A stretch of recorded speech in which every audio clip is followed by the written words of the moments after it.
धाकड़ खबर, बेखौफसमा बेबाक अंदाज। धाकड़ खबर के न्यूज रूम से मैं आपके साथ हूं अकरम रेस खान। जो तस्वीरें कल उत्तर प्रदेश विधानसभा से या यूं कहें उत्तर प्रदेश की विधान परिषद से सामने आई और जिस भाषा का प्रयोग उत्तर प्रदेश के सीएम आदित्यनाथ योगी ने किया, उससे बहुत सारे सवाल खड़े हो गए हैं। और जो लोग अपने आप को बुद्धिजीवी कहते हैं और जो लोग अपने आप को सभ्य कहते हैं, उन्हें इन सवालों पर जरूर गौर करना चाहिए। पहला अहम सवाल यही कि क्या सवाल खड़े हो गए हैं और उस सवाल के जवाब में जो पूर्व मुख्यमंत्री हैं अखिलेश यादव, उन्होंने किस तरीके से जवाब दिया है। ये तमाम चीजें आपके सामने रखेंगे और इनसे रूबरू कराएंगे और ये बताने की कोशिश करेंगे कि असल टॉपिक को जो मुद्दा बनाया जा रहा है वो किस लिए बनाया जा रहा है। लेकिन इस तस्वीर की शुरुआत करें उससे पहले आपको बता देते हैं किसान आंदोलन चल ही रहा है देश में चारों तरफ से और एक माहौल बना हुआ है भाजपा के विरोध का। उसकी तस्वीरें बाहर तो आप सुनते ही रहते हैं, कैसे कैसे बोला जाता है, कभी गुंडा बताया जाता है, कभी आतंकवादी, कभी खालिस्तानी और ना जाने कभी दलाल, क्या क्या बताया जाता है। लेकिन विधान सभा के अंदर हो, विधान परिषद के अंदर हो, राज्यसभा के अंदर हो या लोकसभा के अंदर हो, भाजपा के नेताओं की, मंत्रियों की भाषा फिर एक जैसी ही रहती है, चाहे वो सड़क की हो चाहे वो संसद की हो। तो आदित्यनाथ योगी ने सवाल उठाया है और कहा है कि जो टोपी पहनता है वो असल में गुंडा है। छोटा सा बच्चा भी उसको देखकर डर जाता है, अपनी मां से लिपट जाता है, कहता है कि गुंडे आ गए हैं। सुन लीजिए कैसे वो टोपी को लेकर बोल रहे हैं। एक नई परिपाटी बन गई है और महोदय, मैं तो आपसे भी इस बात की अनुरोध करूंगा, इस बात की अपील करूंगा कि कभी हमारी इस विधायिका को लोग ऐसा ना मान लें कि ये कोई ड्रामा कंपनी है, कोई लाल टोपी, कोई नीली टोपी, कोई पीली टोपी, कोई हरा टोपी पहन करके आकर के एक नई परिपाटी शुरू हो गई है। ऐसा तो कभी नहीं होता था, ड्रामा पार्टी में हम लोग देखते थे, लेकिन यहां पे एक नई परिपाटी शुरू हो जाती है। पता नहीं ये लोग घर में पहनते हैं कि नहीं पहनते हैं। एक बार एक घटना हुई और मैं सही बता रहा हूं नेता प्रतिपक्ष जी, मैं आपको बता रहा हूं, आप भी सुनते होंगे। मैं एक कार्यक्रम में गया था, आप जानते हो कि मैं फील्ड में कहीं जाता हूं तो कुछ चीजें कार्यक्रम का हिस्सा होती हैं। जैसे बेसिक शिक्षा परिषद के स्कूल तो नहीं खुले, तो मैं अक्सर जाता हूं तो बेसिक शिक्षा परिषद के स्कूल में जाऊं, क्योंकि बेसिक शिक्षा परिषद के स्कूल में गरीब का बच्चा, किसान का बच्चा, मजदूर का बच्चा, अंतिम पायदान पर बैठे हुए व्यक्ति का बच्चा पढ़ता है। और इसीलिए हम लोगों ने ऑपरेशन कायाकल्प के अंतर्गत लगभग 93,000 से अधिक विद्यालयों को ऑपरेशन कायाकल्प से उसकी आमूलचूल परिवर्तन और बुनियादी सुविधाओं से अच्छा दिया। मेरा अकेले योगदान नहीं, इस पूरे सदन के हर सदस्य का उसमें योगदान है, हर प्रशासनिक और शिक्षा विभाग के अधिकारियों का उसमें योगदान है। कुछ लोगों ने विद्यालय अडॉप्ट किए, कुछ लोगों ने अन्य तरीके से वहां पर उसमें योगदान किया और उसके बाद ये सब परिवर्तन हुआ, बच्चों की संख्या बढ़ी। मैं जाता हूं, अक्सर जाता हूं, तो उसी में आंगनबाड़ी में भी जाते हैं, उसी में कुछ लोग अन्नप्राशन का भी कार्यक्रम रख लेते हैं। तो मैं एक कार्यक्रम में गया था, तो अन्नप्राशन के लिए छोटा सा 6 महीने का बच्चा था, उसको अन्नप्राशन के लिए मैंने उठाया। तब तक जिस महिला का वो बच्चा था उसके साथ एक लगभग 2.5-3 साल का एक बच्चा और था। अच्छा, मैं इधर उसको अन्नप्राशन करा रहा था, तब तक वहां पे एक पार्टी के कुछ लोग विरोध करने के लिए आ गए। उन्होंने टोपी पहनी हुई थी। वो बच्चा 2.5 साल का बच्चा क्या कहता है, मम्मी मम्मी देखो वो गुंडा गुंडा। अब आप देखिए कि एक 2 साल 2.5 साल का बच्चा के मन में टोपी पहन करके आने वाले व्यक्ति के बारे में क्या धारणा है। वो अपनी मां से चिपक करके कहता है कि मम्मी मम्मी देखो गुंडा गुंडा।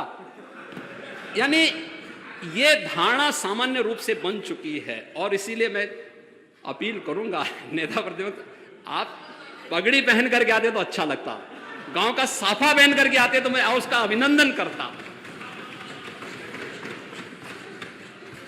लेकिन कम से कम आप तो वास्तव में उस यथार्थवादी परंपरा के बहुत सशक्त हस्ताक्षर रहे हैं जिसने समाजवादी आंदोलन को ईमानदारी के साथ आगे बढ़ाने का कार्य किया था।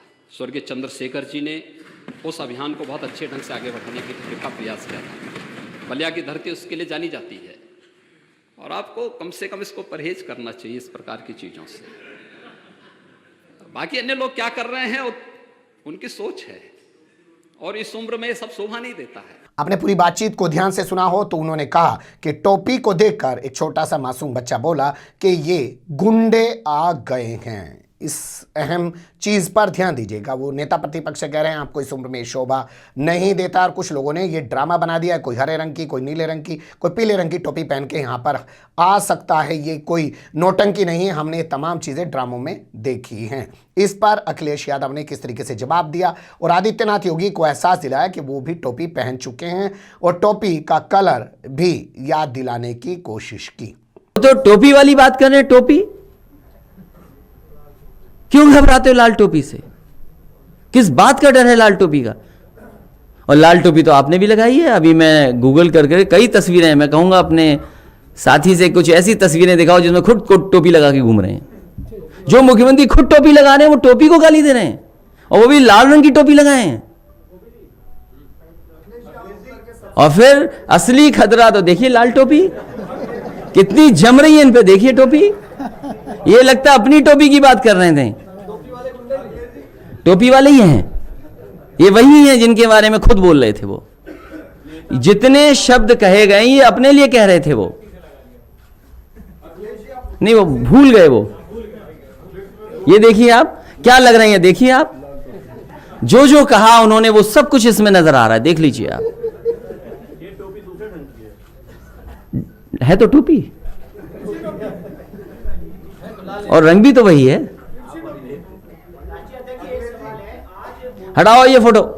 यहां कुछ चीजों पर गौर कर लेते हैं। टोपी एक बहुत बड़ा मुद्दा बन चुका है। टोपी का नाम सामने आते ही एक धर्म विशेष के लोगों की इमेज सामने आ जाती है। आप समझ गए होंगे मुस्लिम की। आपको याद होगा झारखंड के दुमका में खड़े होकर चुनाव के दौरान देश के प्रधानमंत्री नरेंद्र मोदी ने कहा कि जो CAA और NRC का विरोध कर रहे हैं उन लोगों को उनके कपड़ों से पहचानिए। उसके बाद एक तस्वीर बंगाल के मुर्शिदाबाद से उभरी। वहां सर पर टोपी लगाए हुए, लुंगी पहने हुए, यानी कि मुसलमानों का गेटअप बनाए हुए भाजपा के 4-5 नेता पकड़े गए जो ट्रेन में आग लगाने की कोशिश कर रहे थे ताकि मुसलमानों को बदनाम किया जा सके। यानी कि टोपी और हुलिया जो है उसको आप सिर्फ इसी परिप्रेक्ष्य में नहीं देख सकते कि वो सवाल समाजवादी पार्टी की टोपी पर उठा रहे थे और वो टोपी पहनने वाले को गुंडा बता रहे थे। अब टोपी वाली कुछ तस्वीरें आपके सामने रखना चाहता हूं, इससे भी आपको इस पूरे मामले की तुलना करनी चाहिए। देश के पहले राष्ट्रपति राजेंद्र बाबू, उनको देखिए टोपी में हैं, और इसके अलावा देश के पहले प्रधानमंत्री पंडित जवाहरलाल नेहरू टोपी में है। इसके अलावा मैं अपना बचपन आपको बताऊं, गांव देहात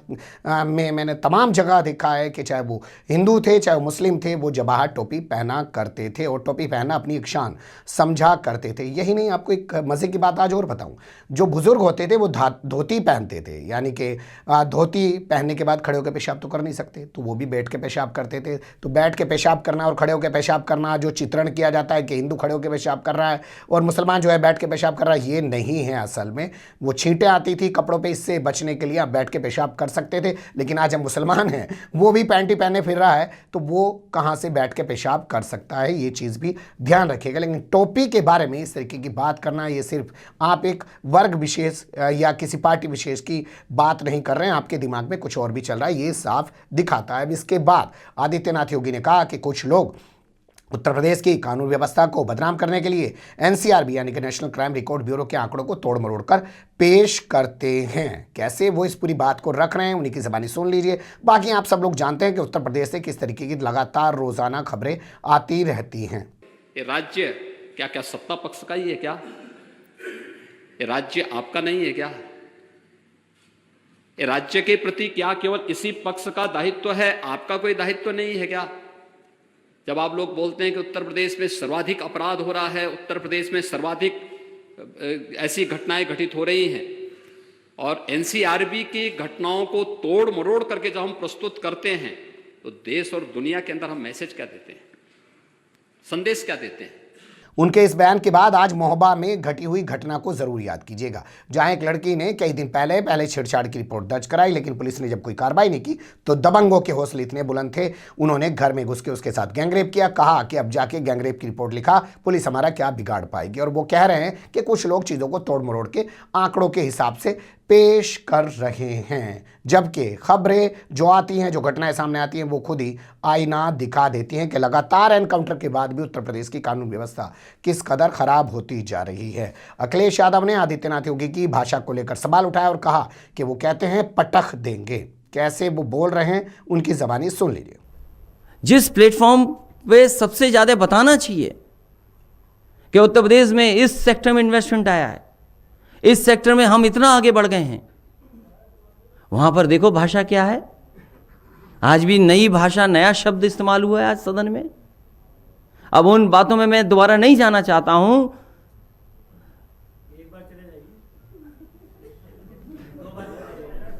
कि जिस तरीके से मुख्यमंत्री जी की भाषा, और क्या भाषा है उनकी, आज भी कुछ बहुत अच्छा कहा उन्होंने।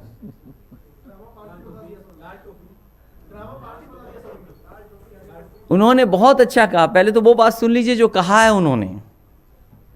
सुना है कुछ बहुत अच्छा कहा उन्होंने सदन में। अगर आपको याद हो तो आप बता दीजिए। आपको याद है, मैं भी याद करने की कोशिश कर रहा हूं।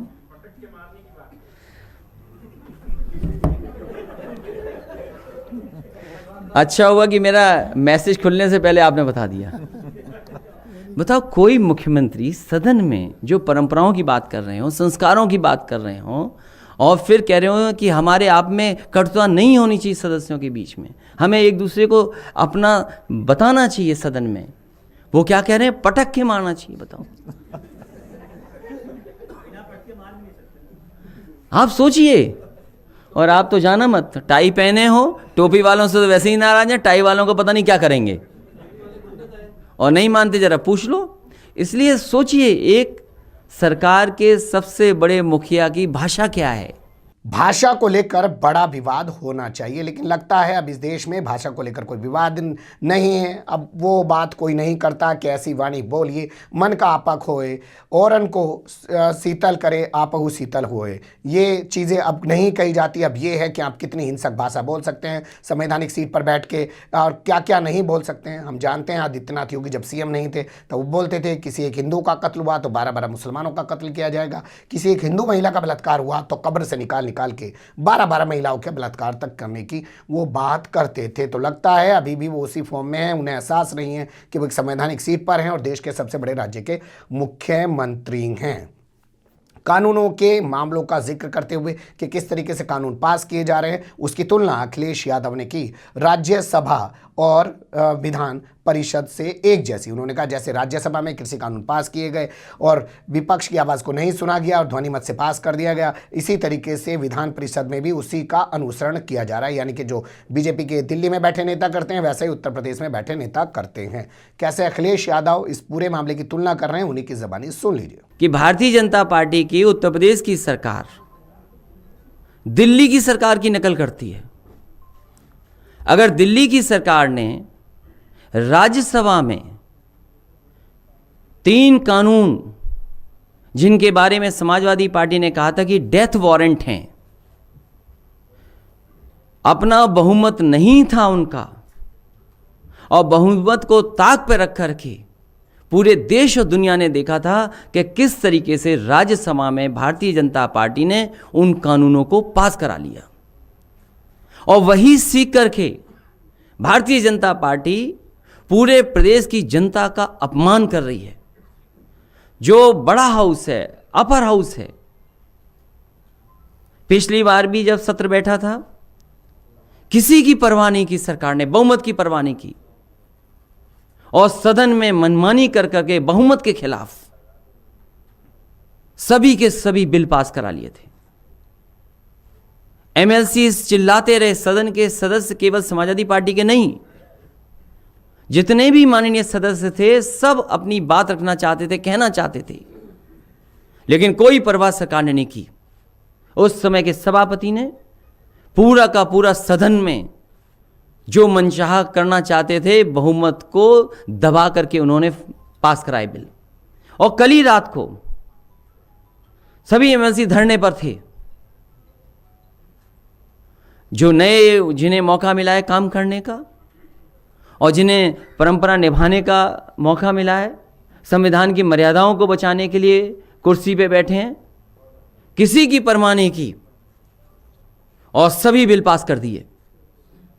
सदन में बैठे रहे एमएलसी, बहुमत विपक्ष का है। ये सरकार बहुमत को दबाना चाहती है और दबाना नहीं चाहती, उत्तर प्रदेश की जनता का अपमान कर रही है। उत्तर प्रदेश की जनता जो देख रही है कि लोकतंत्र व्यवस्था में हमें अधिकार जिन्हें दिए गए हैं, हमारे जो हमारी बात रख सकते हैं सदन में, उनका बिना सुने पूरे के पूरे बिल पास करा दिए। ये बात कर रहे हैं परंपराओं की।